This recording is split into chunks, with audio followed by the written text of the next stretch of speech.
So ayan, welcome back to my YouTube channel mga katropa. Ngayon mayroon na naman akong isang isi-share sa inyo na basic lang para lang alam nyo yung kung paano natin na para lang alam lang iba na kung paano i-servicean yung ating starter. Ayan mga katropa. So sa starter tayo, ang topic natin ngayon ay starter. DIY natin yung ating starter para maiwasan natin yung problema ng ating starter. Siyempre yung starter kailangan inaalagaan din natin yan mga katropa. So kailangan alam natin kung paano i-maintenance. Ngayon ituturo ko sa inyo kung paano tayo mag-maintenance ng starter. So bago ang lahat mga katropa, maraming salamat sa mga subscriber, YouTubers, viewers ng aking channel. Ayan mga katropa, maraming salamat sa inyo.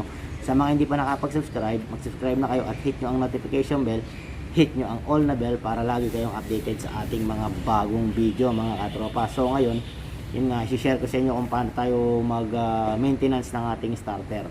At isi-share ko na rin sa inyo kung ano yung mga iba't ibang parts, basic parts ng ating starter mga katropa.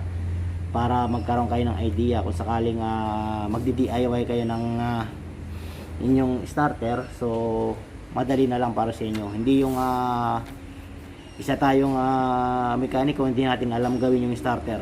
So siyempre kahit papano, kahit mekaniko tayo, dapat alam natin yung mga simple at basic parts ng starter at saka alternator para hindi na natin ipinapasa sa electrician na ibang electrician mga katropa, na doon pa lang sa point na yun ay magagawa nyo na yung problema, kung yun yung problema ng inyong ginagawa mga katropa.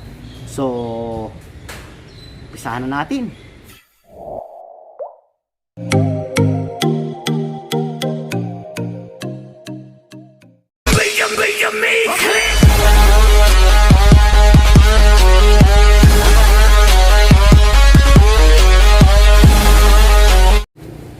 So ito yung ating i-DIY mga katropa. Meron tayong starter ng WL engine na starter. So ito yung ating gagawing example. So siyempre bago natin baklasin yan, linisin at kung ano-ano yung mga parts mga katropa, testingin muna natin siya kung nag-work ba itong starter. So siyempre meron tayong cable yan. So dito natin to, tapos itong block ay dito natin sa ground. Okay, testingin muna natin bago natin baklasin mga katropa. So siyempre meron tayong battery.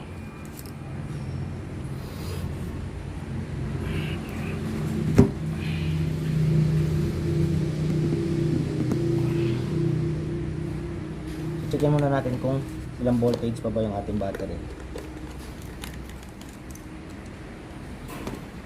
Siyempre nakalagay yan sa volt mga katropa.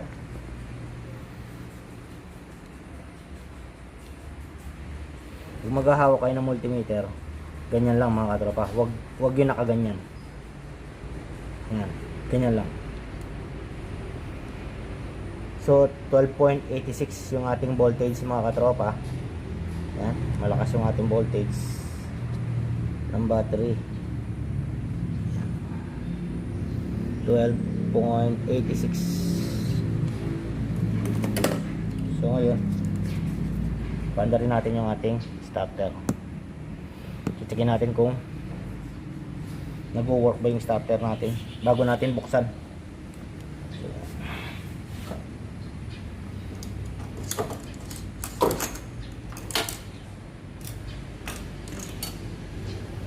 So sa pag kung mapapansin nyo ito sa solenoid, ito yung papuntang Ito yung galing ng susian. Itong ano na to. Pag start nyo, magkakaroon ng contact dito. So kaya mag-start yung starter. So ito naman yung supply. Gagaling ng battery itong isa na to. Yan. So pag pinagdikit natin yan, itong dalawa na to, magkakaroon ng contact yan.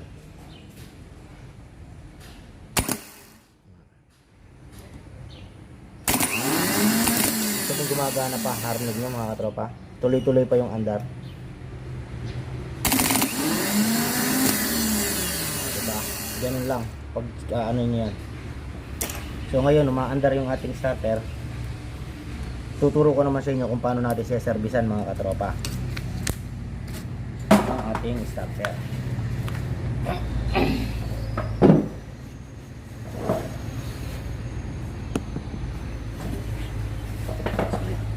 Ngayon kakalas-kalasin natin ito, lilinisin natin yung loob mga katropa para makita ninyo yung loob.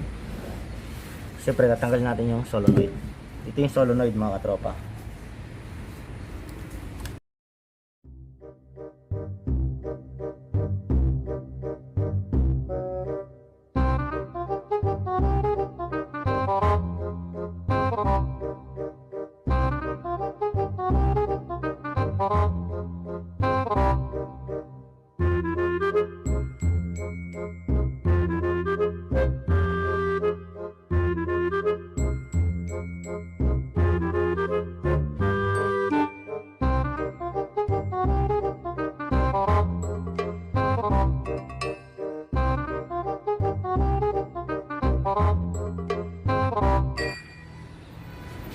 So dumikit siya mga katropa.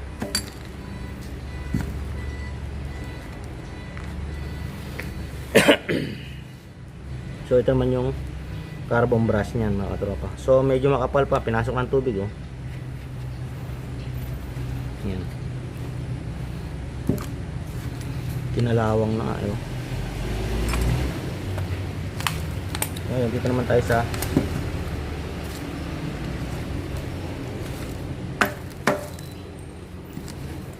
takip to eh.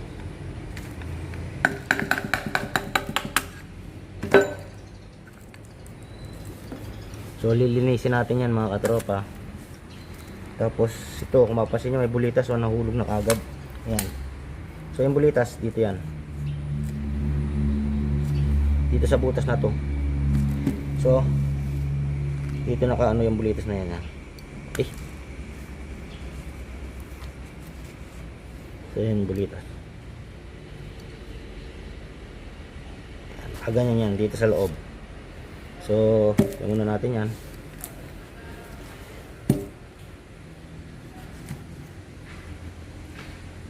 So may rubber.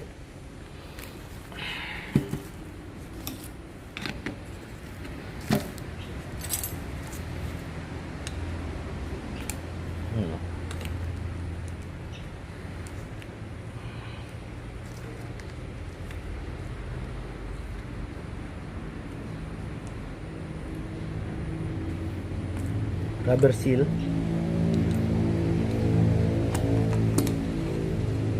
ulit.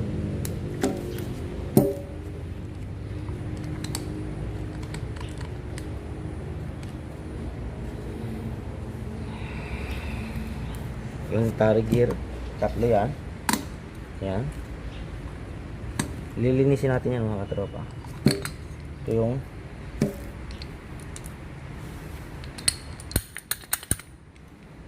yung inaano na solenoid yan.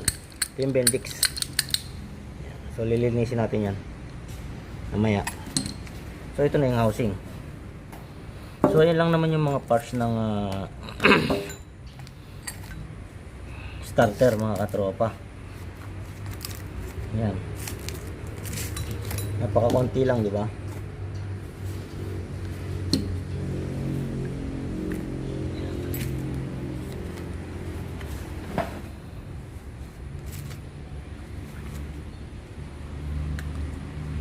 So ito yung plunger.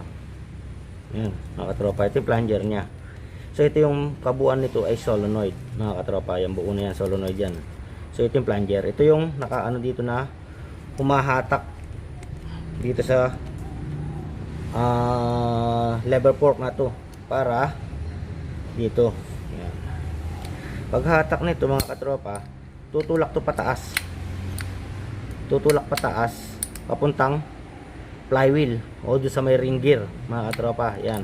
Kaya iikutin niya yung flywheel. Yan. So ito yung Bendix. Yan. Yan yung Bendix mga katropa. So fork, Bendix, solenoid.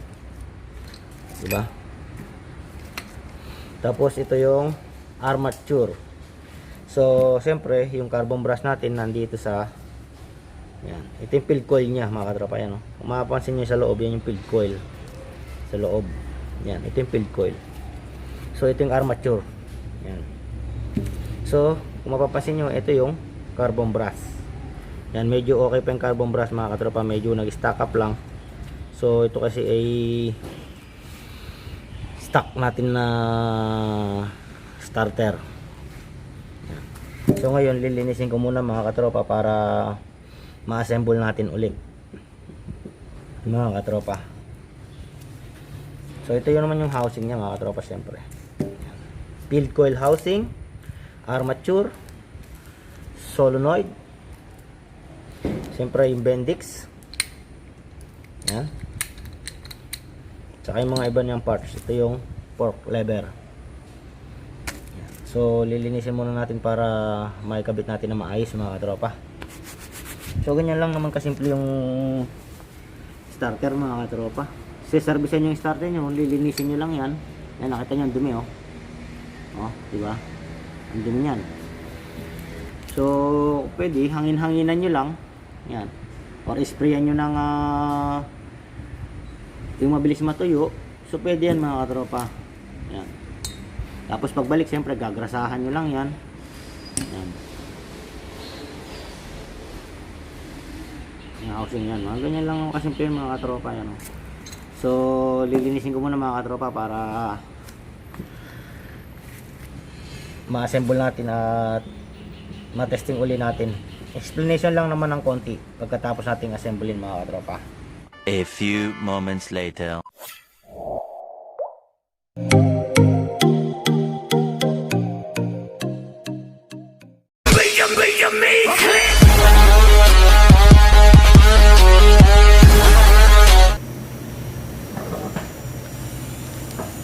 Yan, so nalinisan na natin ng konti mga katropa yung ating parts ng ating starter. So ngayon, mag-umpisa muna tayo dito sa ating armature. So makikita nyo, kung malilinis nyo ng malinis yan mga katropa yung pinaka line. So siyempre kung mayroong mga dumi-dumi yan, medyo ano-anuhin din natin, kutkutin din natin. Yan.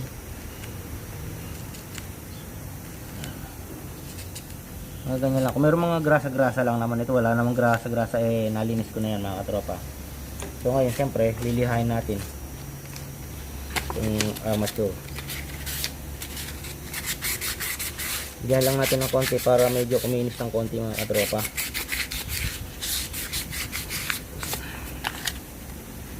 So yun. So yung pinaka itong nakita nyo kulay itim mga katropa, yan kulay itim yan. Dito kasi nakakonect yung ating carbon brush. So lilinisin din natin yan mga katropa.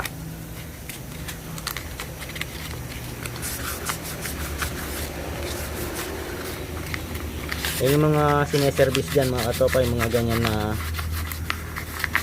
yung mga dinidikitan ng carbon brush para maganda yung flow. Yan.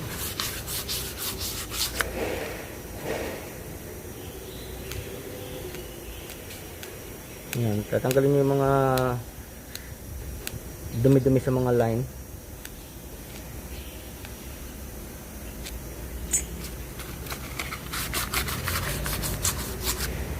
So yan mga katropa, kumintab na yung ating kinakapitan ng ating carbon brush. So ngayon yung bearing niya medyo maganit. So try natin na buksan.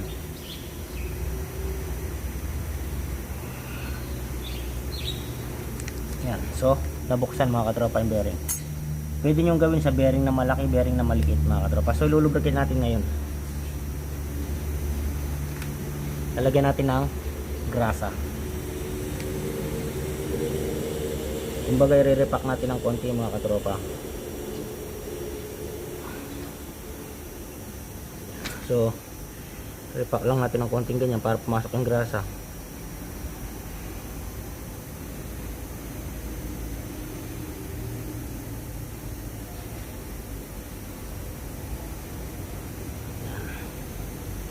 So saka na natin ibabalik yung takip. Pwede nyo gawin to sa mga bearing mga katropa, yung may mga cover. Yan. So yung wala pang yung wala pang ingay. So siyempre pag may ingay na, ibig sabihin may kain na yung bearing. So ito okay pa to. Yan.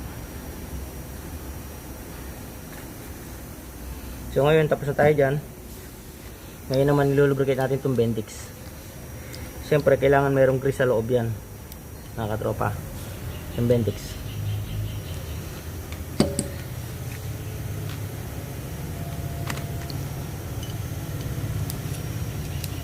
Lagyan natin sa shop.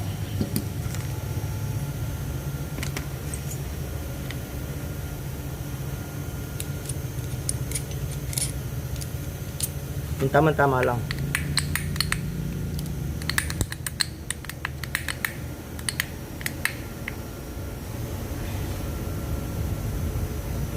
Re-ready na natin lahat. Lalagyan na natin ng grease. Yung manipis na manipis lang. Para malubricate lang mga katropa.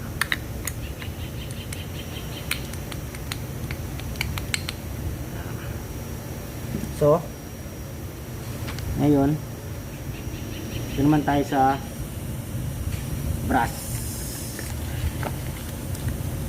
Siyempre yung brush natin, medyo kukudkurin din natin ng konti.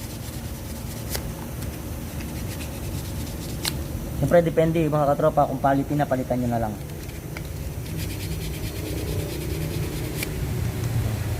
Sa pagpapalit naman ng brush mga katropa, ganyan lang yan. Yan, meron siyang pinakalock. Yan, kung mapapansin nyo to, tatanggalin ko itong isa, example lang ko kayo.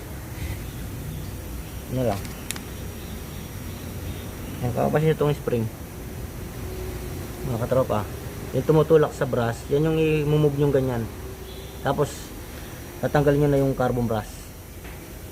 Yan, kaya may spring para itulak nyo yung carbon brush para papunta rito.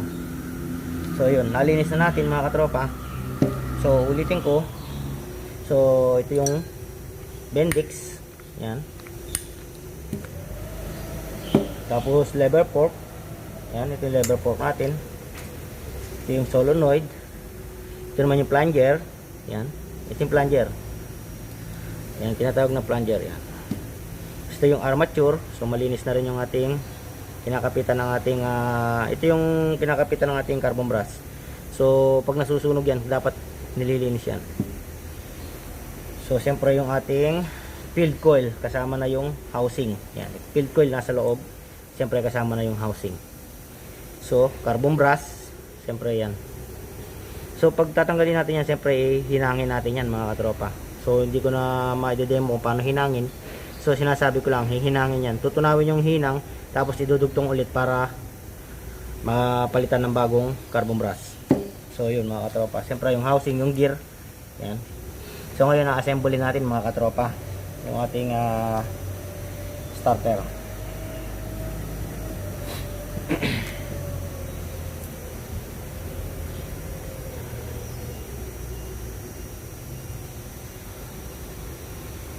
Isa natin dito.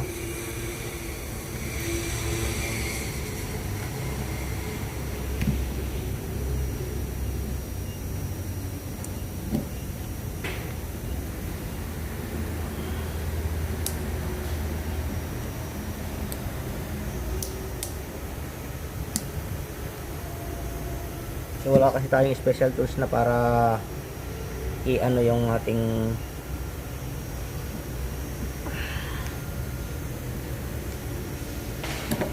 yan. So ganun lang. Tutulak din natin mga katropa yung ano. Yan.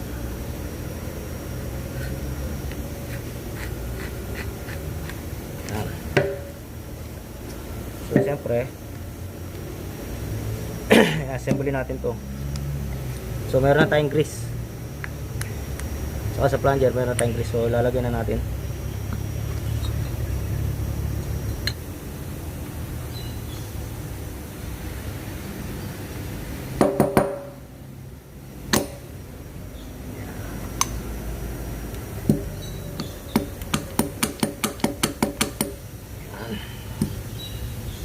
lalagyan natin ng konting grease.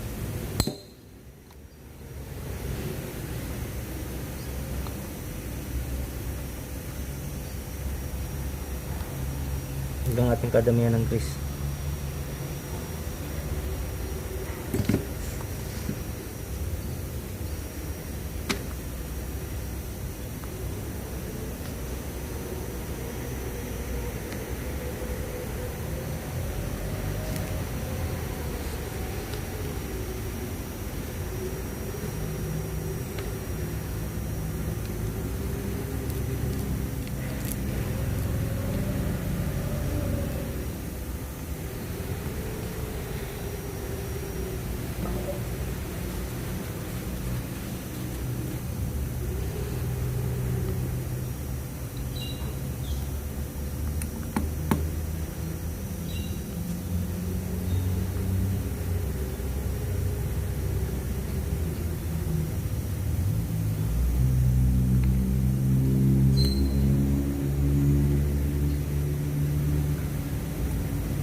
Yan, plate. Ayan lang yan mga katropa. Tapos syempre yung ating bulitas. Syempre dito sa loob yan. Yan.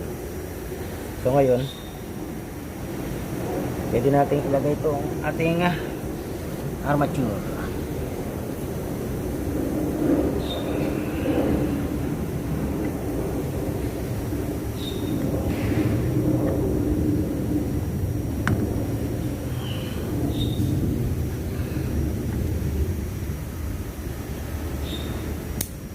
Okay.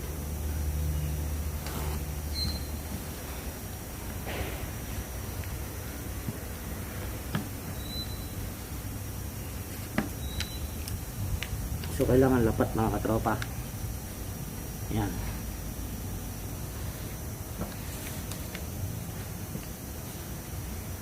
Siyempre, lagyan natin ng grasa itong cover sa gilid dito sa grease.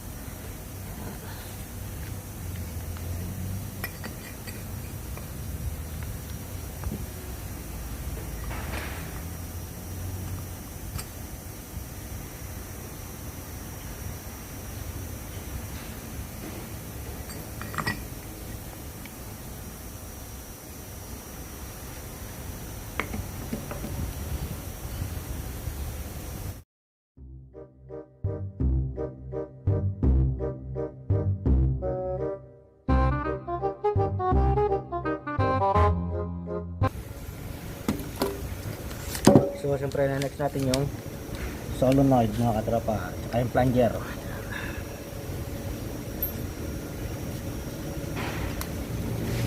Pero may washer yan sa loob.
So ayan mga katropa, natapos na natin servicean yung ating starter mga katropa. Ngayon itatry naman natin na testingin ulit kung gagana ba yung sa ating starter. Yan, para makita nyo yung sipa ng ano.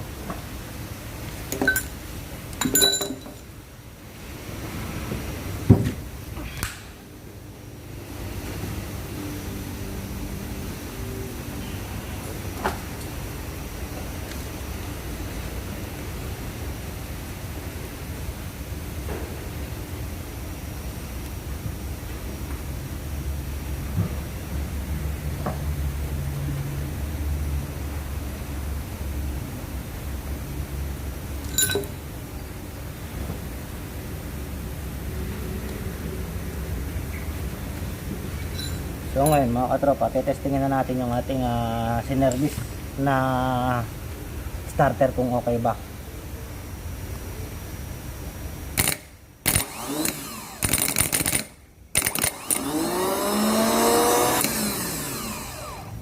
So ayun mga katropa, okay na okay yung ating starter.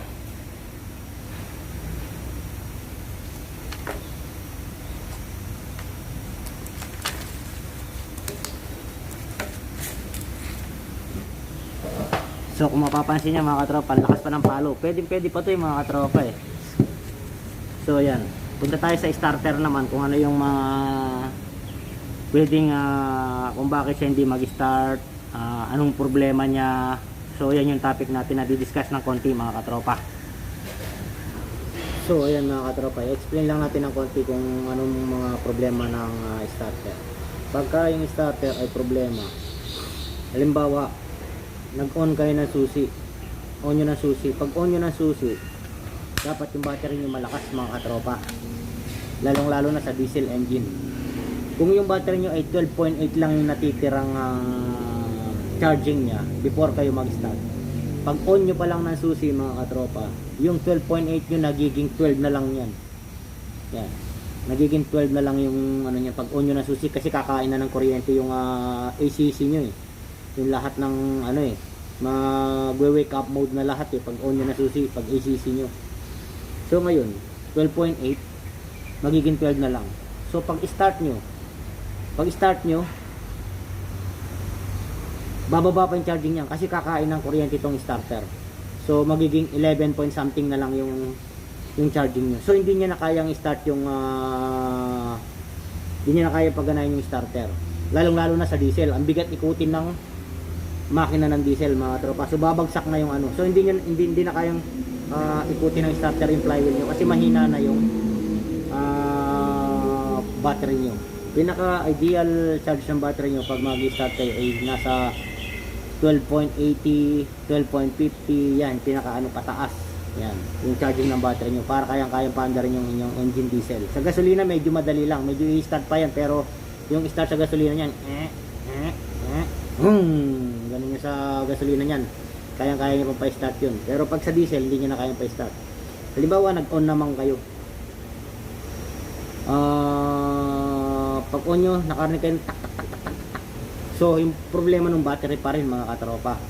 Yan, battery pa rin. So pag on nyo ulit, halimbawa example nag-on kayo ulit, wala man lang kayong narinig na tak tak tak, so siyempre una nyo chichikin yung battery nyo mga katropa. Pag okay yung battery nyo, pupunta kayo sa starter, fuse o relay, yun yung chichikin nyo kasi walang tunog yung starter nyo, walang tak tak tak tak. So yun yung pupuntahan nyo mga katropa. Pwedeng busted yung fuse, pwedeng busted yung relay. Okay yung battery nyo ha. Yan. Pag okay yung battery nyo, wala kayo narinig na ano.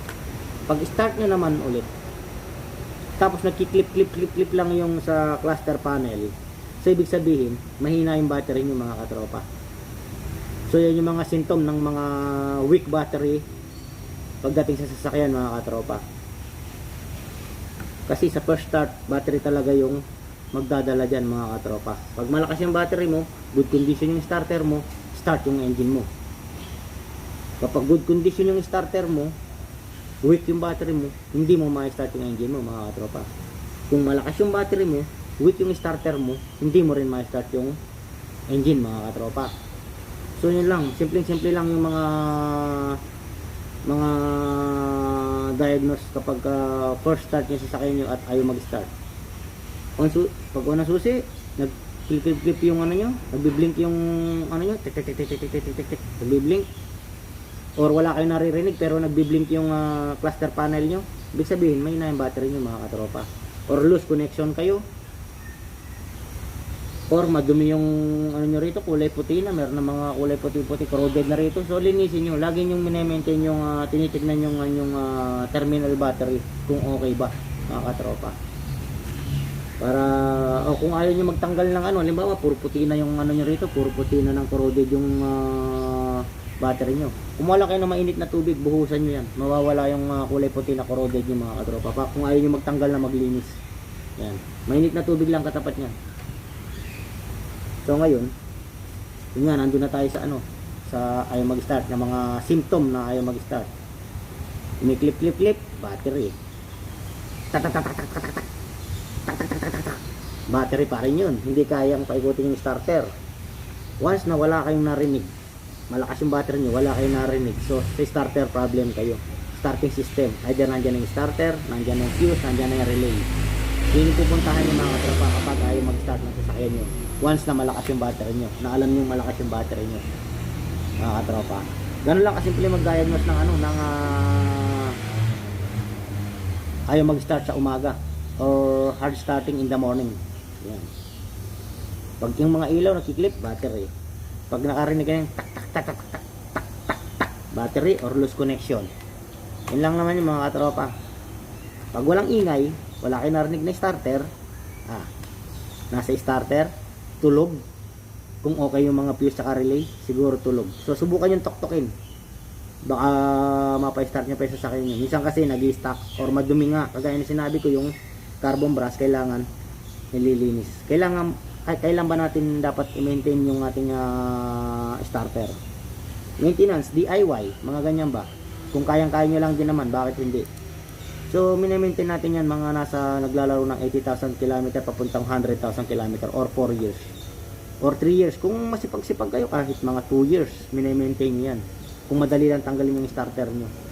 Or pinapalinis nyo, pinapaservicean nyo sa electrician. Kaya nga, pinapakita ko sa inyo kung paano natin baklasin yung starter para magkaroon kayo ng idea, baka sakaling kaya nyo, lalong-lalo na yung mga owner ng car or yung kapwa ko mechanic na hindi na natin kailangan dalhin pa sa isang electrician, na kaya naman natin gawin. Simpleng-simple lang naman yung starter mga katropa. Huwag kayong matakot na galawin yung starter. Iilan lang naman yung parts sa loob. Kung siservisan lang naman, kung lilinisan. So, pwede pang mangyari yung solenoid, nasisira din yan mga katropa. So, ayan din yung pwedeng kasi, ayan yung solenoid yung umahatak dun sa solenoid o sa plunger, hatakin niya yung lever para mag-engage yung bendix sa flywheel. So pag mahina to, hindi rin ma-start yung sasakyan mga katropa, solenoid. Yan. Tapos pag nag-automatic tak tak tak tak tak tak naman, solenoid pa rin yung problema mga katropa, kahit wala yung susi nyo or nag-i-engage, so solenoid pa rin yung problema. Kung okay yung wiring nyo, kung okay yung wiring nyo, kasi possible naman kasi yun. Meron tayong isang kaibigan na tumutunog-tunog daw yung kahit naka-uwin susi, nag-on off yung starter, tak tak tak tak. Posibleng solenoid yun, posibleng wiring harness kung okay, kung may gumalaw ng wiring harness. So yun, yung mga pwede natin checkin mga katropa. Pero yun nga, sa solenoid, yung mga pag natulog ng matagal, pinark nyo ng matagal, galing kayo sa baha or ano man, nagkakaroon kasi ng humidity yan sa loob. So nagkakaroon ng lalo na alat, tubig alat, nagkakaroon ng kalawang, so nag-i-stack up. So pag start nyo, wala, kasi yung contact niya sa loob, lalo sa armature tsaka sa carbon brass, yung pinakita ko sa inyo, nilinis ko, yun yung sineservisan. Siyempre, servisan nyo pati yung mga parting umiikot na rin. Tingnan nyo yung mga pwedeng paglagyan ng mga grease para ma-maintain yung pagka-press ng ating starter, para hindi siya nahihirapan, kasi yung starter yung nagtatrabaho pag first start, starter at battery yung ating kailangan na sinisecure dyan na okay. Pag mahina yung battery mo, okay yung starter mo, hindi mo pa rin mapa-start. Malakas yung battery mo, may problema yung starter mo, hindi mo ma-start. So siyempre, tsaka yung mga system na rin niya, yung mga fuse, relay, kailangan natin pina-check yan. Para ano, kung magkakaroon kayo ng shortage, unang-unang madadamage yung fuse tsaka relay. Yun yung chichikin nyo. Yung mga nagtatanggal dyan, hindi nagtatanggal ng negative battery, tatanggalin na lang yung supply, tapos mag-i-spark. So pupunta kayo sa main fuse ng starter, main relay ng starter. So yun lang yung chichikin natin mga katropa pagdating sa starter. So napakasimple lang naman ng starter na hindi na natin kailangan dalhin pa sa electrician. Basta na alam natin yung mga simpleng electrical system ng starter kung saan ang gagaling, kung saan papunta. So yun, mas madali nating ma-maintain na tayo lang. Hindi mo na kailangan dali sa electrician. So mas malaking bagay pag alam mo yung starter. Gumawa kasi isang customer, ginawa mo engine tapos nagka-problema yung starter, gagawin mo rin. Additional para sa iyo, di ba? Pag ginawa mo yung starter at naayos mo. So kalimitan nagiging problema niyan yung carbon brush, ubos na. So madali lang ng palitan. Tutunawin mo lang yung hinang, iba ilalagay mo yung bago, hihinangin mo ulit. Ganun lang naman, or solenoid. Depende sa ano, pag walang tick, walang tak or nahihirapan siya, solenoid. Mabilis uminit. Pag ini-start mo, ibig sabihin nahihirapan solenoid. Napapansin mo yung cable ng battery mo. Start umiinit. Bakit siya umiinit? Kasi nahihirapan yung solenoid mo. May problema na yung solenoid mo, mahina. Yan, sobra ng current, hindi niya maikot yung ano kasi mahina na siya. So kaya uusok yung ating terminal battery. Pag ganoon, huwag na natin pipilitin mga katropa. So checkin na natin yung ating system ng starter tsaka yung wiring harness natin mga katropa. So yun lang yung simpleng ano sa starter mga katropa. Minor lang, di ba mga katropa? Lalong na yun. Pag DIY nga natin sa servicean yung starter, napakasimple lang. So yun yung sa starter natin mga katropa.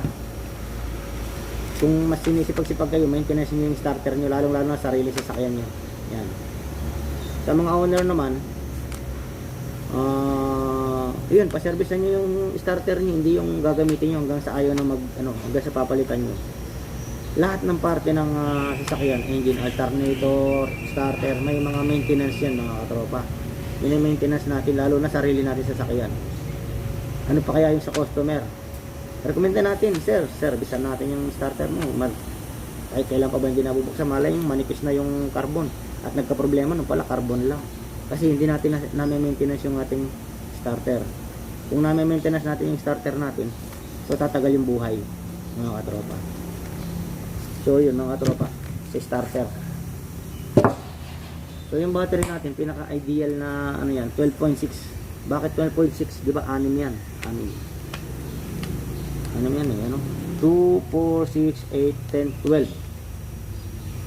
So bawat plate niyan, meron siyang 2.1 volt. Bawat plate. Kaya naging 2.6. Yung pinaka-ano niyan ha. Pero kung yung 2.6 gagamitin natin sa sasakyan, medyo hirap. So kaya nga tina-charge natin yan eh, na umaabot ng mga 12.8, 80, 12.50, 13 point something. Yan, yung mga ano ng battery. Lalo na sa diesel, kailangan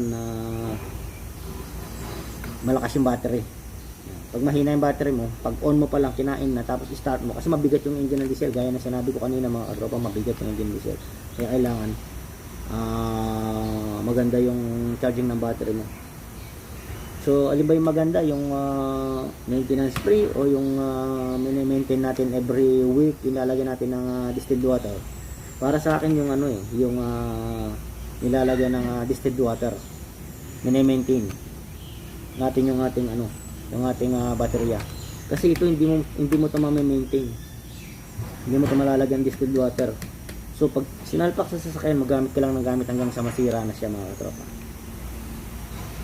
Yan, yung simpleng ano lang. Para sa akin yung may ano, yung nilalagyan ng tubig para na ma-maintain ko yung battery ko kung kulang ba ng tubig. Ito pag kulang yung tubig nito, hindi mo masasalinan. Siguro open mo to. Yan, open mo to. So hindi naman advisable na i-open mo yan, kaya nga free maintenance eh, di ba? So yun mga katropa, yung sa starter natin, simpleng explanation lang.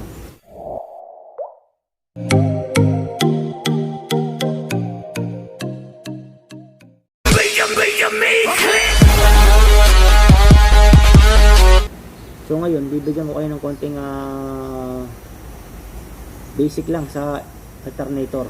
Yan. So meron tayong alternator dito. Toyota Altis. So yung problema nito yung maingay lang yung bearing. So pinapalitan ng assembly. Mabilisan kasi madali yan. Minsan nagmamadali yung customer kaya hindi na natin mabuksan, matignan. Yan. Minsan nagmamadali. So ngayon papakita ko lang sa inyo kung ano yung mga kailangan natin na i-maintain dito sa ating starter or kung ano yung alternator, kung ano yung ating mga dapat palitan. So ngayon baklasin muna natin to cover.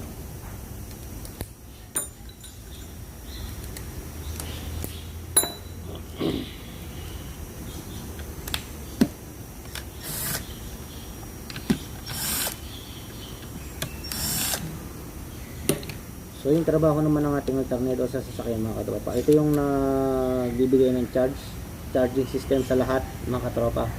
Pero unang-una bago pumunta sa siyempre, halimbawa yung battery nyo kulang sa charging, so siyempre i-charge nyo muna yan hanggang sa mapuno, hanggang sa pag okay ng charging hihinto na yan mga katropa. So ngayon pag umaandar na yung engine nyo, wala nang kinalaman yung battery nyo sa sasakyan nyo. Yung nagbibigay ng kuryente yung ating alternator. Habang ginagamit nyo yan sa gabi, sa araw, aircon, nag-aircon kayo, sa gabi nag-headlight kayo, naka-aircon kayo, naka-ilaw, lahat ginamit yung alternator yung nagsusupply ng kuryente sa ating system mga katropa. Kaya kung mahina yung alternator mo, mapapansin nyo, mahina yung alternator mo, iilaw na kagad yung pag may problema ng alternator, iilaw na agad yung battery indicator. Pag umilaw yung battery indicator sa cluster panel nyo, ibig sabihin hindi battery yung problema nyo, yung charging system nyo yung problema nyo, yung alternator yung problema. Minsan mapapansin nyo pag on nyo ng headlight, medyo lumalabo na yung headlight, ibig sabihin umihina yung charging, hindi na kaya ng alternator. So ngayon tanggal natin yung cover. Sa alternator meron tayong supply. Yan.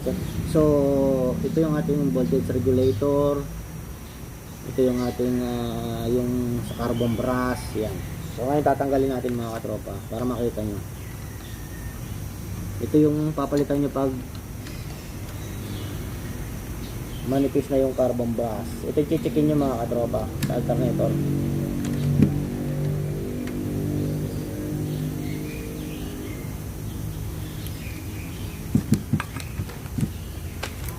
So ito, kung mapapansin nyo yan, meron siyang carbon brass sa loob.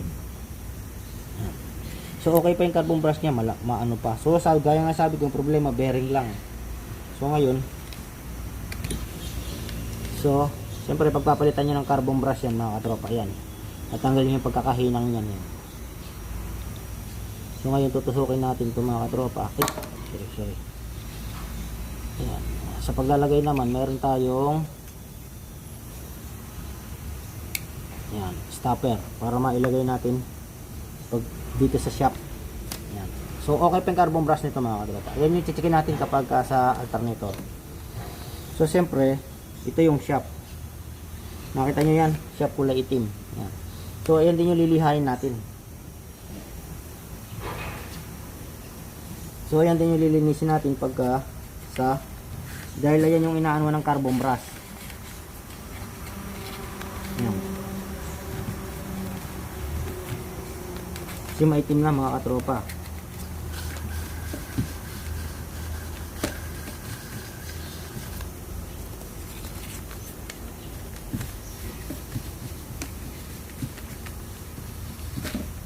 So yun. So yan yung sa carbon brass. So pag kapalit naman kayo ng voltage regulator, kung papalitan nyo ito mga katropa, meron siyang pinakaano dito. Kung mapapansin nyo ito, dito nakakonect yung voltage regulator. So parang clip lang yan So ibubuka nyo yan, tapos tatanggalin itong dalawang screw.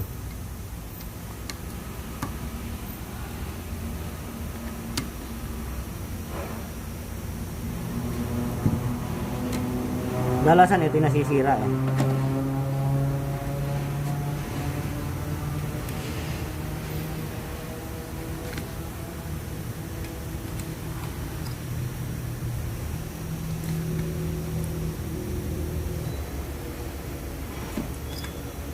So ayan. Meron siyang nakadugtong dito. So binaklas ko na yan, ayan, parang clip yan. Mapapasin nyo yan, ito. Ayan, ito. So kayang-kaya naman tanggalin, tapos ibalik niya, tapos hinangin nyo lang mga katropa. So ito yung kanyang regulator sa alternator.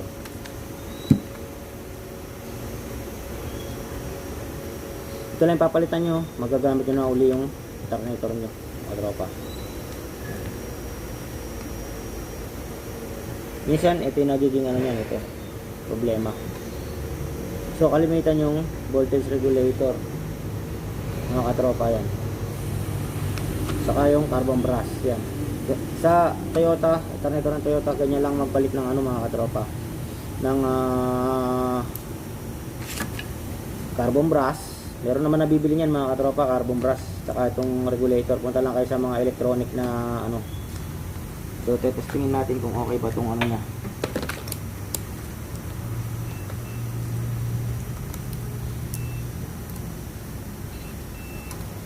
Ayan, oh.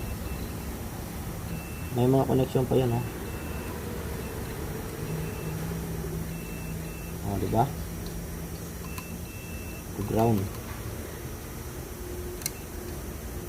Okay pa itong katropa. Kung malapit lang, ibibigay ko na sa inyo to kaso so yan. So ganun lang pagpalit ng regulator, yan. So yan, tingnan nyo kung paano ko ikakabit. Kasi ganito yan, no, mga katropa. Yan. Diba ganyan? Nakakonect. Yan. Yun yung nakakonect sa body. Yan.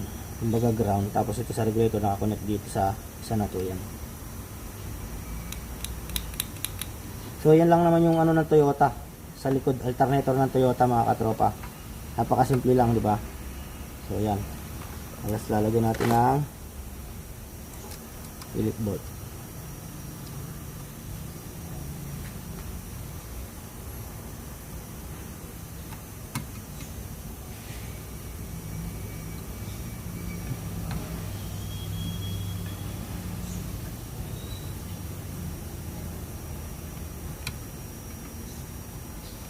So yan. Tapos siyempre halimbawa napalitan na natin mga tropa.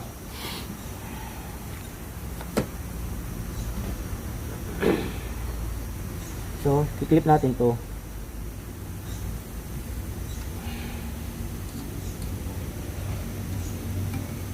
So tapos hihinangin nyo na lang yan mga katropa. Ngayon kabit na natin tong ano, kasi meron tayong stopper yan, special tools, para maitulak yung ano, para hindi sumabit dito sa shop. So halimbawa nagpalit tayo ng ano, nagpalit tayo ng carbon brass.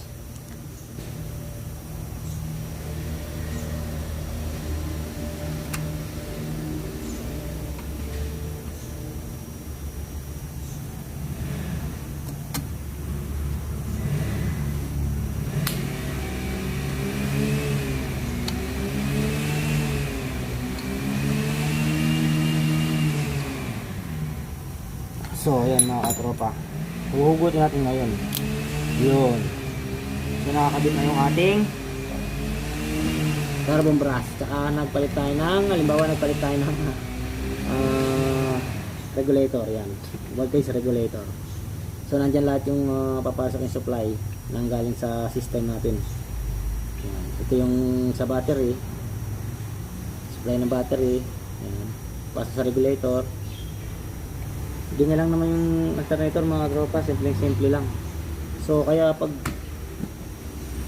nakailaw yung indicator nyo sa panel, may problema yung alternator nyo. So siyempre hindi lang natin alam kung saan yung may problema ng alternator nyo. So posibleng sa regulator, mga tropa, sa diode, na ganyan. So yan, kailangan nyo nang i-check mga tropa.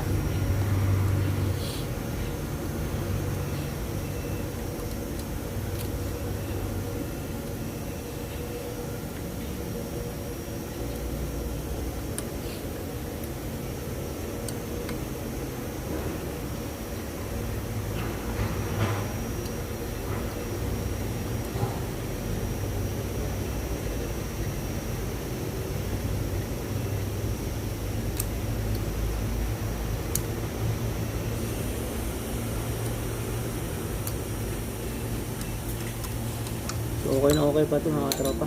So bearing lang yung problema. Yun nga pagkatanggal nito, bubuksan nyo lang yung clip na maliit na yan mga katropa. Yan. So yan yung ating sa simpleng ano lang sa alternator mga katropa.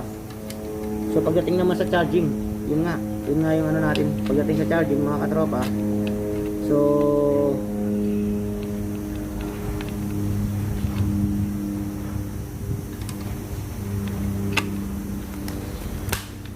pagdating sa charging, siyempre pag umilaw na yung indicator light, no, alternator yung problema.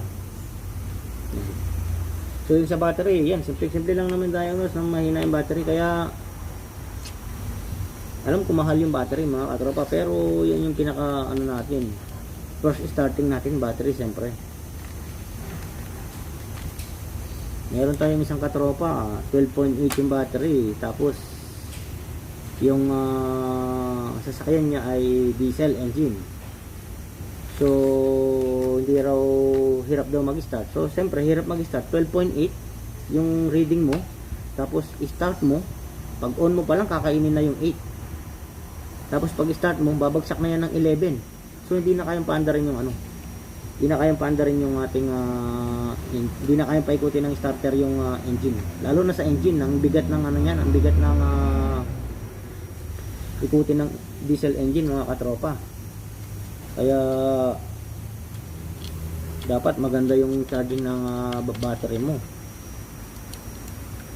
para smooth yung andar ng starter. Lalo na good condition yung starter mo, nagpa-repair ka ng starter, tapos nagpa-repair ka nga ng starter 12.8 yung ano mo, wala rin. Hindi rin ano mga katropa, hindi rin tawag doon, hindi rin andar yan. Kung okay yung starter mo 12.8, mahirapan.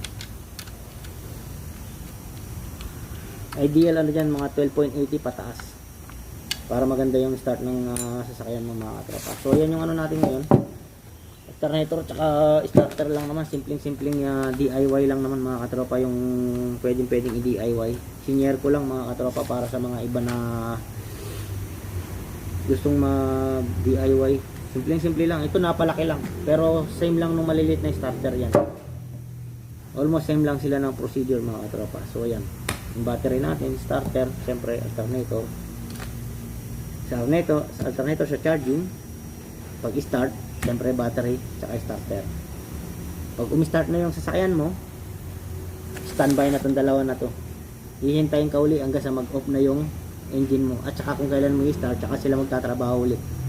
Kaya nasabi ko, starter, kapag kulang yung charging nito, tina-charge niya yan. Pag good condition yung battery nyo, ta-charge niya yan. Pag puno na, kaya nga mayroon tayong voltage regulator para ma-regulate niya yung voltage ng ating battery, isa yun. So para ma-regulate niya rin yung voltage ng mga system, yan mga katropa, kaya meron tayong voltage regulator. So yun. So meron pang isang case, namamaga yung ano, yung battery, namamaga yung mga ano, posibleng pumutok. Mayroon na nangyari niya, pumutok yung ano, battery. So pagka mga ganun, nag-overcharge, or pag malakas na yung kulo ng battery nyo rito, ibig sabihin overcharge na yun. Maabot na yun ng 15 something. Ayan, nag-overcharge. Kaya namamaga minsan. Pag hindi nyo naagapan, gamit kayo ng gamit, posibleng pumutok yung battery sa sobrang init, sobrang charge. Nagagawa ng alternator. Pag overcharge, anong problema? Alternator pa rin yung problema mga katropa. Hindi niya na kayang i-regulate yung charging. Kaya nga nag-overcharge na siya. So yung sa alternator, yung pinakaano nito is 14 something. Ayan. Ito Denso, original to. Ayan o. 12 volt. Ayan. Original yan. Denso mga katropa. Maingay nito, bearing lang. So yun mga katropa, sana nakatulong sa inyo yung simple basic nating explanation about sa starting system tsaka charging system. Basic mga katropa, para lang sa mga ating mga katropa na beginners tsaka sa ating customer. Kahit pa paano eh sana makatulong. So ayan mga katropa, natapos natin yung ating konting DIY, kung paano natin DIY. Ayan mga katropa, simple lang mga katropa yung ating DIY na starter tsaka alternator, kung ano yung mga simple papalitan lang natin mga katropa. Tsaka yung sa, siyempre konting ano lang sa battery, konting explain din sa battery mga katropa. So yan. So ayan mga katropa, sana nakatulong sa inyo yung ginawa nating simpleng content at basic lang mga katropa, para sa mga beginners, sa mga gustong matuto. Sana nakakatulong mga katropa yung aking content. So yan, maraming salamat sa mga sumusuporta sa aking channel. Follow nyo lang yung YouTube channel ko, baka makatulong sa inyo yung mga iba ko pang content mga katropa. So dito ko na lang tatapusin yung ating content mga katropa. So sa mga gustong magtanong, mag-PM lang kayo or mag-comment kayo mga katropa sa aking channel, or i-direct nyo akong i-message para magkaroon tayo ng kung meron kayong katanungan at kung alam ko at aking sasagutin mga katropa. So ayan mga katropa, hindi ko na pahabain tong content na to. So hanggang sa muli, stay safe, stay tuned, God bless, bye, thank you for watching mga katropa, see you in my next video.